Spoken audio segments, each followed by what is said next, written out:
여러분 안녕하십니까? 양녕태 TV의 양녕태입니다. 오늘은 이낙연 전 총리에 대해서 한번 이야기를 해볼까 합니다.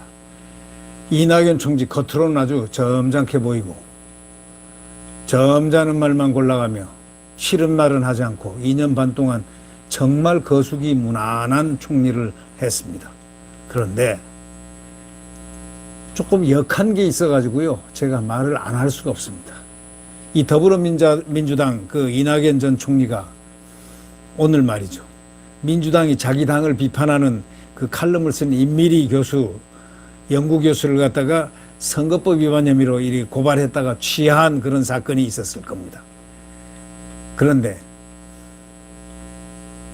지금 온 국민들이 민주당을 비판하고 있고, 특히 좌파 진영 또 진보 진영에서 이 지식인들이 전부 다 총공세로 지금 민주당을 공격하고 있는 그 판입니다. 내용이 뭐냐? 민주당만 빼고 라는 제목의 칼럼을 쓴 임미리 교수의 글입니다. 민주당 빼고 찍자 하는 뭐 그런 칼럼을 써가지고 지난 29일 날 검찰에 고발됐습니다. 그런데 이 이해찬 씨가 고소 취하를 하고 나니까 그냥 가만히 있으면 될 텐데 또 한마디 했습니다. 뭘 한마디 했을까요? 당은 한없이 겸손해야 된다. 역시 달인입니다. 달인. 이 오늘을 힘겨워하고 내일을 걱정하는 국민이 있는 것은 분명한 현실이다. 그러한 국민들의 고통과 염려에 대해서 한없이 겸손한 자세로 공감하고 응답해야 하는 것이 저희의 기본적인 자세다. 이렇게 말을 했습니다. 그러면서 사람들이 일하다 보면 긴장이 느슨해지거나 크고 작은 실수를 하는 경우도 있지만 기본은 한없이 낮아지고 겸손해져야 한다. 그래야 국민이 수용할 수 있다고 생각한다. 이러면서 아주 이해찬을 갖다가 아주 떡을 만들어 놨습니다. 당을 떡을 만들었습니다. 네. 그건 좋습니다. 항상 이렇게 해왔다면 좋은데, 저는 이렇게 이해하고 싶습니다. 진중권 교수한테 진정성을 좀 배우라고 이렇게 얘기를 하고 싶습니다. 좀 항상 솔직하게, 항상 정의롭게, 정의의 바탕 위에서 얘기를 이낙연 씨가 했으면은 좀 얼마나 좋겠느냐 이렇게 생각합니다. 이렇게 말을 했지만 이 말만 들으면은 제법 이낙연 씨가 겸손하고 바른 말 하는 사람처럼 들리겠죠. 그러나 그의 이중성은 지난 바로 2년 반의 그 총리 생활에서 자세히 유심히 본 분들은 다 밝혀졌습니다. 결과 겉과 속이 다른 그 총리, 정치적 목적을 위해서 의도적으로 겸손하지는 않나 하는 그런 의구심을 풍겨주는 그의 언어들, 그것을 보면서 한없이 정말 한없이 좀 겸손해졌으면, 진정으로 겸손해졌으면 하고 바라는 마음이 굉장히 높습니다. 이 조국 사태 때 뭐라고 그랬습니까?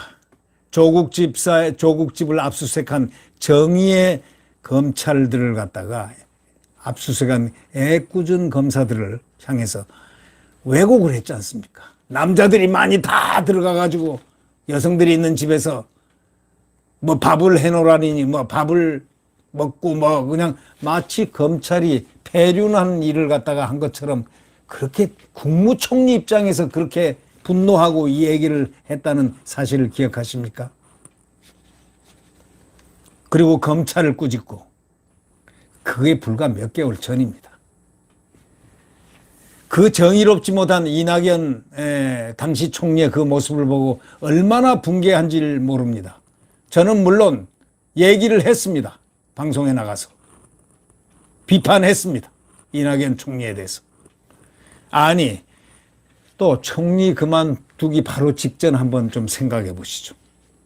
그 얼마 안 된 시점에 추미애 법무장관한테 이낙연 총리가 지난 1월 9일입니다. 1월 8일 날 인사 대학살이 있고 난 그 다음 날이죠. 오후에 윤석열 검찰총장이 법무장관의 검찰 인사 관련해서 의견 청취 요청을 윤석열 씨가 30분간 그거 뭐하냐 이거지. 그게 갈 필요 없다 하고 안 갔습니다. 왜? 인사위원회가 11시에 정각 열리고 인사위원들이 30분 전에 전부 다 와 있는데, 아니, 인사 의견을, 검찰총장의 의견을 들어서 인사를 하게 돼 있는 법무부 장관이 30분 10시까지 법무부 장관실로 오라고 명을 내렸습니다. 30분간 그 인사, 그 대학살할 인사들을 아마 인사를 하자고 했던 그런 계획이 있었던 모양인데, 단 한 사람에 대해서도 인사를 갖다가 제대로 협의할 수 없는 시간입니다. 가서 인사하고 뭐 커피 마시고 이러다 뭐 인사하다 보면 인사에 대한 건 그건 거짓말이었습니다. 왜? 어떻게 30분으로 검찰의 인사, 그 많은 인사들의 의견을 듣고 검찰의 의견 듣고 그렇게 조율하고 그렇게, 그건 시간적으로도 불가능한 거거든요. 그러니까 검찰총장이 그걸 갖다가 시간적으로 안 된다 그러고 다음에 하여튼 거부하고 거절한 그런 결과가 됐는데, 그러한 상황을 두고 이낙연 총리가 뭐라고 했습니까? 그분은 또 서울 법대까지 나오셔가지고 법에 대해서 잘 아시는 분 아닙니까? 검찰 인사 관련해서는 더 잘 알고 있지 않습니까? 그 어떻게 검찰 인사가 되어진다는 건 서울 법대 나온 이낙연 전 총리가 너무 그 당시 총리 때 잘 알 것입니다. 그러면 오히려 추 장관을 따둑거려서 그러면 안 된다. 검찰청법에 이렇게 돼 있으니까 이렇게 하라고 얘기를 했어야 되는 게 총리의 본질이고 본능입니다. 그런데 뭐라고 했습니까? 한번 복기해 보죠.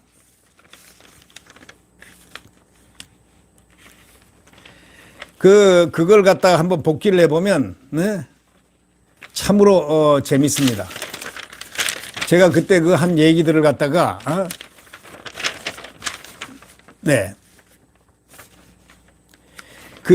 뭐라고 그때 그랬냐면, 이낙연 총리가 그날 뭐라고 이렇게 얘기를 했습니다.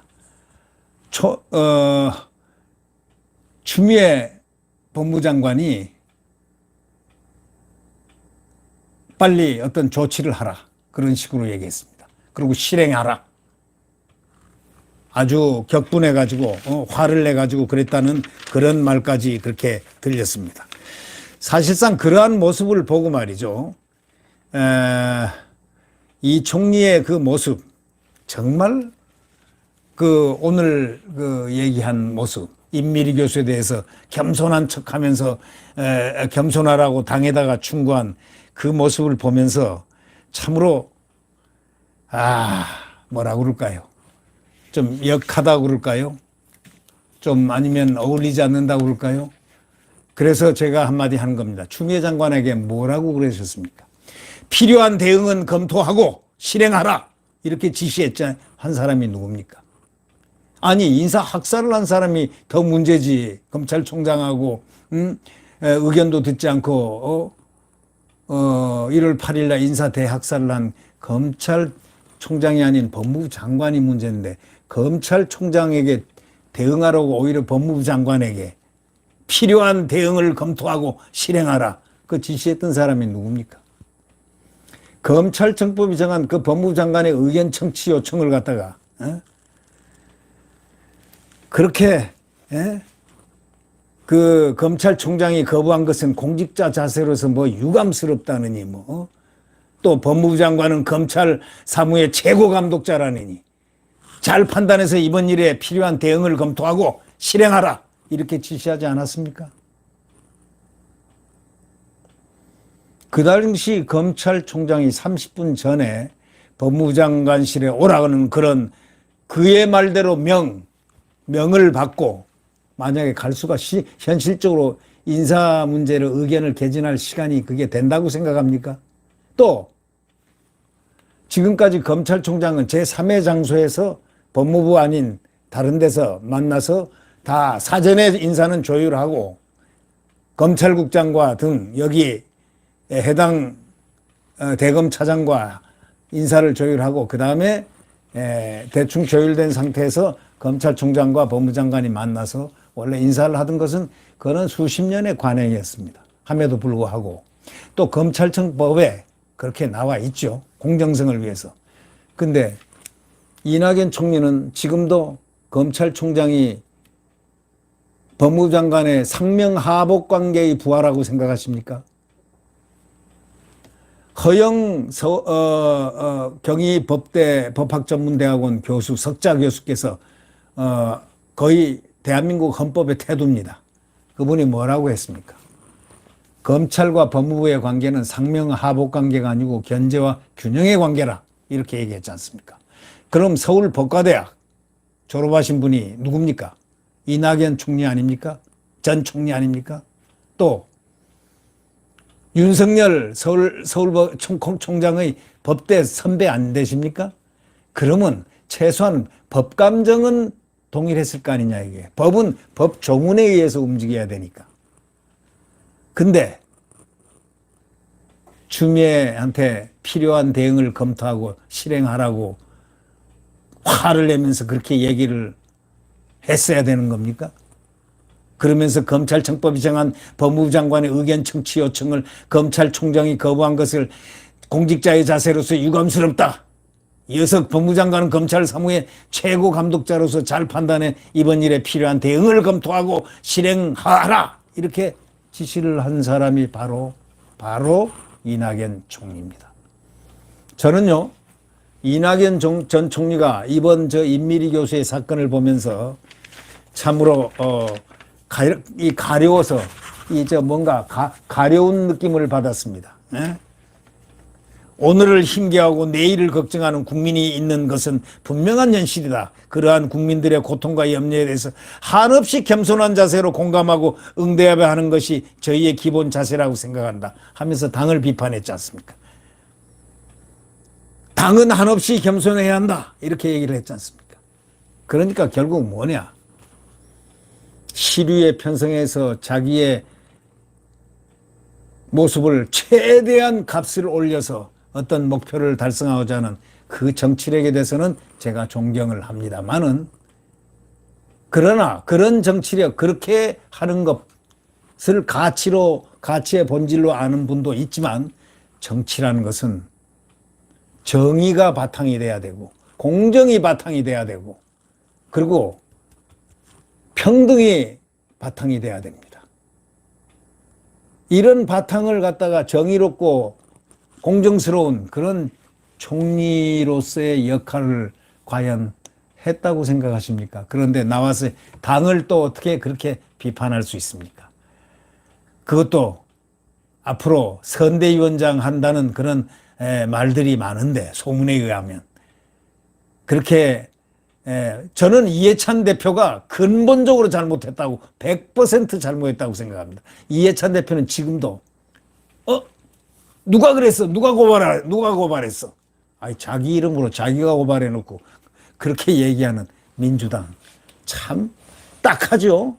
그런데 그것은 재본하고, 이낙연 총리가 지금 이해찬 민주당 꼬집게 됐습니까? 한없이 겸손하라고 하게 됐습니까? 그러면 평소에 좀 겸손해 하고 먼저 얘기를 하시죠. 저는 이낙연 총리의 그런 이중언어적인 그러한 모습을 보면서 저는 한없이 슬픔을 느낍니다. 왜 우리는 이러한 시대에 이러한 정치인들을 만나서 이러한 정치인들 때문에 고뇌하고 격분하고 또는 분노하고 조절을 하지 못하는 그런 고통 속에 살아야 되는가? 그렇게 말이죠. 좀 진중권 교수처럼 정의로워지십시오.